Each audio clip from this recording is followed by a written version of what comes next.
Yan, so hello everyone, it's me again, Daniel Uy, your marketing professional here at Toyota. So ganito ha, hindi tayo naninira ng ibang product.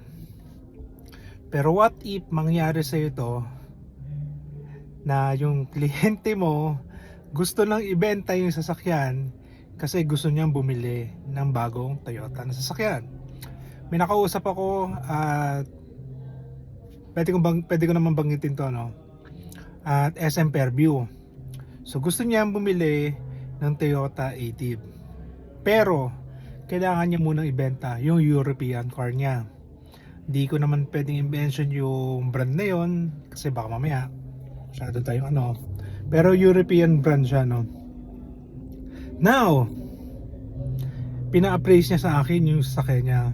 Pero bago niya ibigay yung mga detalye, may nakausap na siya sa ibang buy and sell na individual.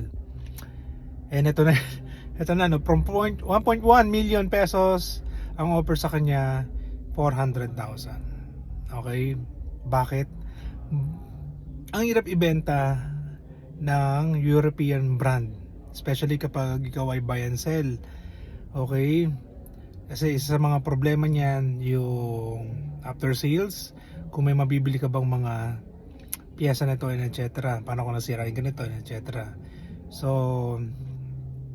again, if you are considering buying Japan brand, at least kahit pa paano, hindi naman sa pinapromote ko to, no, at least, di ba, after several years competitive pa rin yung presyo ng sasakyan na bibilin mo sa amin. Okay?